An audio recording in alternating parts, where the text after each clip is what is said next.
Hi friends, how are you all of you? See, in part 1 video, that is magnetic effects of current, you have successfully completed I think around 20 questions.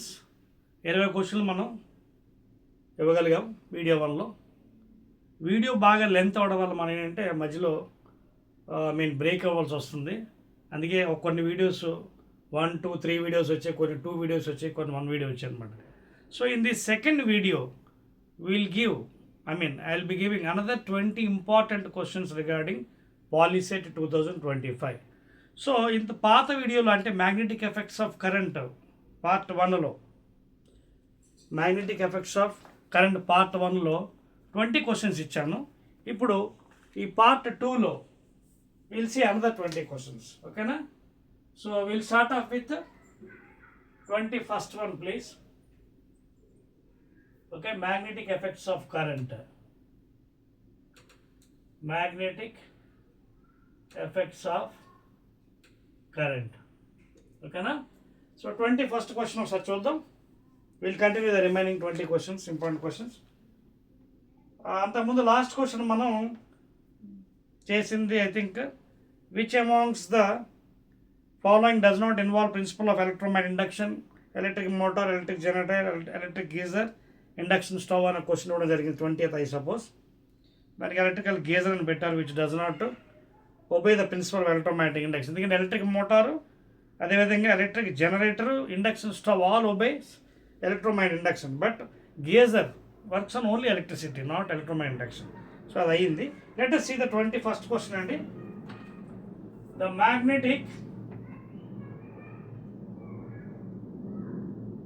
magnetic field, the magnetic field lines, 21st question please. The magnetic field lines near a long straight wire or of dash. So ఇక్కడ answers కూడా ఇచ్చేయండి కింద మీకు. Number 1 straight lines parallel to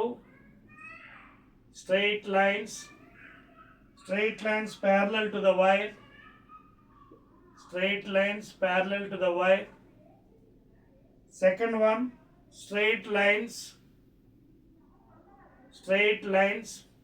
perpendicular to the wire, straight lines perpendicular to the wire, రెండో option. మూడవది concentric circles, మూడో option concentric circles centered on the wire. And last one, fourth one, radial lines originating from the wire, radial lines originating from the wire. So ఇదండి మనకి ఈ second వీడియోలో 21st question. ఓకేనా?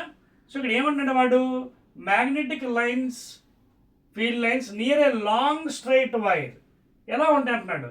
Straight line parallel to the వైరా, straight line perpend to the వైరా, concentric సర్కిల్సా centred on the వైరా, radial lines originating from the wire. దీనికి సొల్యూషన్ చూద్దాం. దీనికి సొల్యూషన్ చేయాలంటే answer first of all you should know the concept. చూడండి, examination ఎప్పుడైనా లాంగ్ స్ట్రైట్ వైర్ అన్నాడంటే it is nothing but infinity. Long అంటేనే ఇన్ఫినిటీ అనమాట. ఎంతవరకు వెళ్తుందో తెలియదు, పైకి కిందకి తెలియదు, బార్డర్స్ ఉండవు. లాంగ్ అంటే అర్థం అదే ఇన్ఫినిటీ. ఓకేనా? పైకి ప్లస్ కింద మైనస్. సో వాడు ఇచ్చింది ఇలా ఇచ్చాడు wire. So carrying current long wire అని కాబట్టి పైకి ఎంతవరకైనా ఎక్స్టెండ్ అవ్వచ్చు ఇన్ఫినిటీ వరకు, అలాగే కింద కూడా ఎక్స్టెండ్ అవ్వచ్చు ఎంతవరకైనా ఇన్ఫినిటీ, మైనస్ ఇన్ఫినిటీ కిందకి, పైన ప్లస్ ఇన్ఫినిటీ. లాంగ్ అంటే మీనింగ్ అది గుర్తుపెట్టుకోండి. అంటే నెక్స్ట్ హయ్యర్ క్లాసులో ఇవన్నీ తెలుసుకుంటారు. సో ఈ వైర్కి వాడు ఏమన్నాడు, లైన్స్ ఎలా ఉంటాడు అడుగుతున్నాడు. దీనికి ఆల్రెడీ మీకు కాన్సెప్ట్ చెప్పాను కదా, use your right hand grip rule, thumb rule, amperes right hand, thumb rule లేదా గ్రిప్ రూల్ వాడండి. చూడండి ఎంత సింపుల్గా చెప్పుకోవచ్చు దీనికి. ఇదిగోండి మీ రైట్ హ్యాండ్, లెఫ్ట్ హ్యాండ్ కదా, రైట్ హ్యాండ్ తీసుకొని ఎలా పెట్టాలి, put the thumb along the direction of the current flowing conductor. Long wire వైపు థంబ్ ఇండికేట్ చేయండి. ఇలా ఇండికేట్ చేసి రిమైనింగ్ ఫింగర్స్ని కర్ల్ చేయండి అలాంగ్ ద వైర్. ఇలా కర్ల్ చేస్తున్నప్పుడు చూడండి, ఈ ఫింగర్స్ లోపలికి వెళ్తున్నాయి. లోపలికి వెళ్తున్నాయి అంటే ఇక్కడ ఫీల్డ్, మ్యాగ్నెటిక్ ఫీల్డ్ ఎలా ఉంది? Into the board. ఇక్కడ మ్యాగ్నెటిక్ ఫీల్డ్ ఎలా ఉంది? Into the board. మీకు చెప్పాను అంతకుముందు ఫిజిక్స్లో జనరల్గా ఈ మ్యాగ్నెటిక్ ఎఫెక్ట్స్లో ఇలా ఇంటూ పెడితే ఇంటూ, ఇలా పెడితే అవుట్ సైడ్ ద బోర్డు, ఇలా చొక్క పెడితే అవుట్ సైడ్ ద బోర్డు లేదా out side the page. So ఇక్కడ లోపలికి వెళ్తున్నాయి చూడండి, ఇలా పట్టుకున్నాం మనం, thumb indicate direction of current, లోపలికి వెళ్తుంది. అది ఇలా తీసుకున్నాం అనుకోండి బయటకు వస్తుంది. ఇక్కడ అదవుతుందా? సో ఇక్కడ లోపలికి బయటికి, లోపలికి బయట, యూ కెన్ సీ హియర్. ఇక్కడ అవుట్ సైడ్ బయటకు వచ్చేస్తుంది. when it is coming outside you can indicate with a dot here. అర్థం పాయింట్ ఇక్కడ. So when you are applying right hand thumb rule and grip rule, it is going like this, inside here and coming outside, inside coming outside. So ఇక్కడ outside బయటకు వస్తుంది field, inside coming outside, inside coming outside. So ఇప్పుడు మీరు జాగ్రత్త చూసినట్టుగైతే దీనికి గీతలు గీస్తాను చూడండి. I draw the lines. Long wire కదా వెళ్తుంది, లాంగ్ వైర్. సో ఎలా వెళ్తున్నాయి ఇక్కడ లైన్స్ చూడండి, లోపలికి వెళ్తున్నాయి ఇలాగా చూడండి లైన్స్.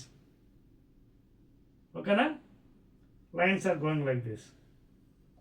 సో మీరు ఎప్పుడైతే రూల్ అప్లై చేస్తారో, putting the rule here, the fingers are going inside అంటే లోపలికి వెళ్తూ బయటకు వస్తుంది చూడండి, కమింగ్ అవుట్ సైడ్. సో ఇక్కడేమో లోపలికి ఉంది మ్యాగ్నెటిక్ ఫీల్డ్, ఇక్కడ అవుట్ సైడ్ బయట ఇక్కడ.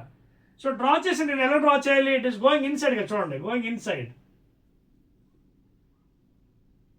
Going inside and coming out side చూడండి. ఓకేనా? Going inside, coming out side, ఇక్కడ అవుట్ సైడ్ బయటకు వస్తుంది ఫీల్డ్. సేమ్ ఇక్కడ కూడా అంతే కదా, going inside, coming out side, going inside, coming out side, going inside, coming out side.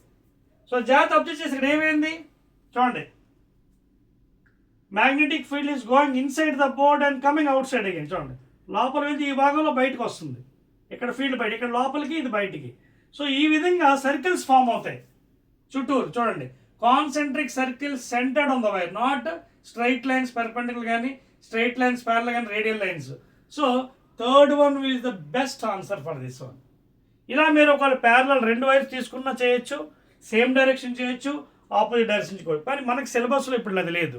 When you go into +1 +2 అక్కడ ప్యారలల్ వైర్స్ సేమ్ డైరెక్షను, అలాగే parallel wires opposite direction, అక్కడ మీరు మళ్ళీ ఈ రూల్స్ అప్లై చేయొచ్చు. లేదా నా రైట్ హ్యాండ్ మీకు ఆల్రెడీ చెప్పాను, రైట్ హ్యాండ్ పామ్ రూల్, అది అప్లై చేసి కూడా మనం చేసుకోవచ్చు. ఎందుకంటే పామ్ రూల్లో మీకు చెప్పాను కదా, ఇది డైరెక్షన్ ఆఫ్ కరెంట్ లేదా వెలాసిటీ.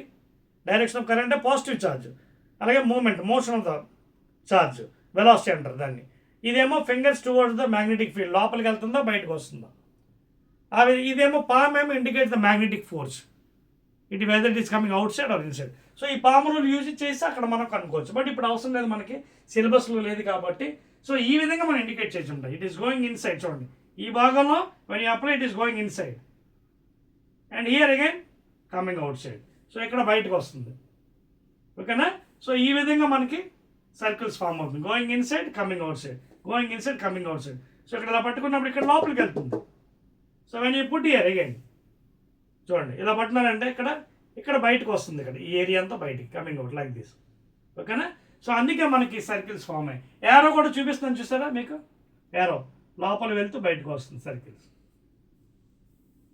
ఒకవేళ ఎప్పుడైనా మనకి ఇంకా అడ్వాన్స్డ్ కావాలనుకోండి, రెండు ప్యారలల్ వైర్స్ తీసుకున్నానుకోండి, రెండు సేమ్ డైరెక్షన్ అన్నప్పుడు ఏమవుతుంది, మనకి అట్రాక్షన్ అవుతుంది.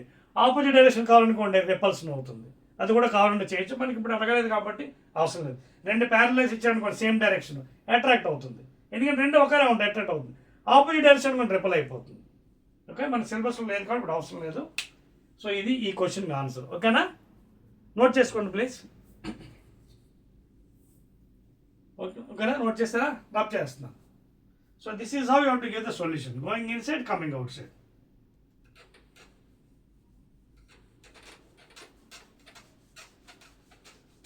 Okay?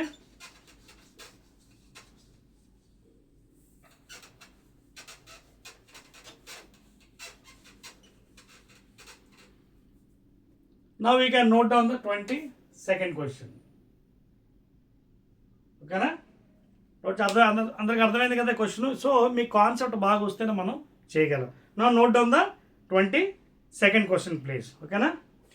Note down the 22nd question. ఓకేనా?